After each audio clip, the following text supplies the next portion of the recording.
Assalamualaikum warahmatullahi wabarakatuh. Kita lanjutkan untuk pembahasan kita. Pada pertemuan ini akan kita bahas tentang peradilan umum.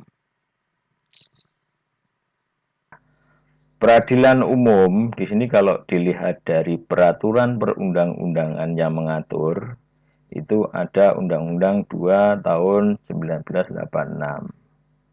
Kemudian undang-undang ini dirubah dengan Undang-Undang nomor 8 tahun 2004. Dirubah ya, bukan diganti. Kalau dirubah itu hanya sebagian yang diganti dengan yang baru. Sementara yang tidak diganti atau tidak dirubah itu masih menggunakan undang-undang sebelumnya. Kemudian perubahan yang kedua ada Undang-Undang nomor 49 tahun 2009. Ini adalah peraturan perundang-undangan yang mengatur tentang peradilan umum.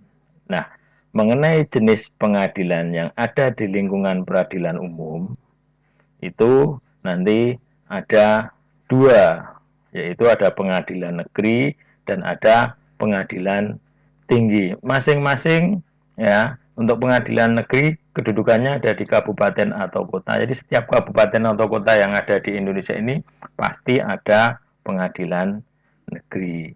Nah, pengadilan negeri ini merupakan pemeriksaan perkara tingkat pertama atau pengadilan tingkat pertama. Kemudian untuk pengadilan tinggi itu berkedudukan di provinsi. Setiap provinsi pasti ada pengadilan tinggi. Pengadilan tinggi ini merupakan pemeriksaan perkara di tingkat banding atau pengadilan tingkat banding. Jadi pemeriksaan perkara itu ada dua, pemeriksaan tingkat pertama dan ada pemeriksaan tingkat banding. Itu dari sisi jenis pengadilannya. Nah, kemudian bagaimana dengan kewenangannya atau kompetensinya atau kekuasaannya? Kewenangan pengadilan negeri itu memeriksa perkara-perkara pidana dan perkara-perkara perdata kecuali undang-undang menentukan lain. Yang dimaksud dengan kecuali undang-undang menentukan lain ini apabila ada peraturan perundang-undangan yang memberikan kewenangan ke pengadilan yang berbeda ya, atau pengadilan yang bukan pengadilan negeri. Misalkan apa? Tentang perceraian beragama Islam. Itu kan termasuk perkara perdata, tapi itu bukan menjadi kewenangan pengadilan negeri, melainkan menjadi kewenangan pengadilan agama. Kemudian tentang perkara pidana, ada perkara-perkara pidana tertentu yang menjadi kewenangan pengadilan lain. Misalkan pidana Islam di Aceh, khusus di Aceh ya. Itu tidak diperiksa oleh pengadilan negeri, tetapi nanti akan diperiksa oleh mahkamah syariah. Perkara pidana itu contohnya apa? Ya misalkan perkara tentang pembunuhan, perampokan, apa namanya, penganiayaan, ya itu masuk dalam perkara pidana. Kalau perkara perdata misalkan perkara hutang piutang dan prestasi, ya, kemudian perbuatan melawan hukum, nah, itu masuk ke perkara perdata. Nah, berikutnya kita akan membahas tentang kewenangan dari pengadilan tinggi. Ya. Pengadilan tinggi itu memutus perkara yang sudah diputus oleh pengadilan negeri. Ketika pengadilan negeri sudah memutuskan suatu perkara, pihaknya tidak puas terhadap putusan tersebut karena merasa, oh itu putusannya terlalu tinggi. Nah, bisa mengajukan upaya hukum ke pengadilan tinggi yang namanya upaya hukum banding. Kemudian kewenangan yang lain dari pengadilan tinggi adalah memeriksa sengketa kewenangan mengadili antar pengadilan negeri yang berada di daerah hukumnya. Misalkan pengadilan tinggi Jawa Tengah.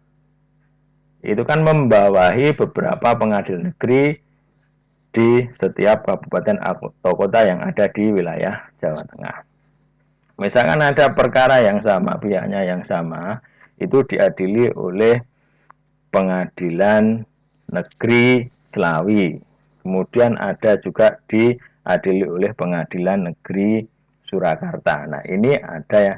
Ketika terjadi perkara yang diadili oleh dua pengadilan yang sama tingkatannya dan berada di wilayah lingkungan pengadilan tinggi, itu disebut dengan sengketa kewenangan mengadili. Siapa yang berhak untuk memutuskan yang harus mengadili siapa? Nah, itu diputuskan oleh pengadilan tinggi. Ketika pengadilan tinggi memutuskan, oh yang berhak adalah pengadilan negeri Surakarta, berarti pengadilan negeri Slawi tidak berhak untuk mengadili perkaranya.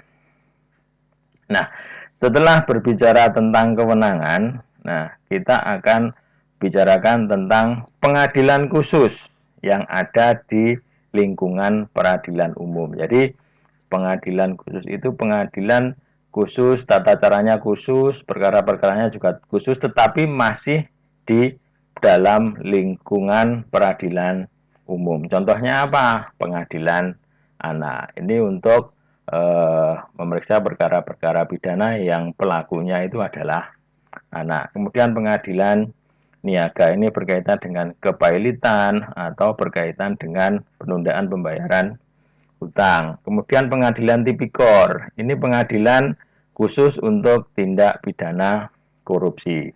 Kemudian ada pengadilan HAM untuk mengadili perkara-perkara pelanggaran HAM berat. Kemudian ada pengadilan perselisihan hubungan industrial atau perselisihan antara pekerja dengan pengusaha. Nah, ini nanti akan diadili oleh pengadilan PHI atau pengadilan perselisihan hubungan industrial, dan ada beberapa pengadilan lain yang khusus yang ada di lingkungan peradilan.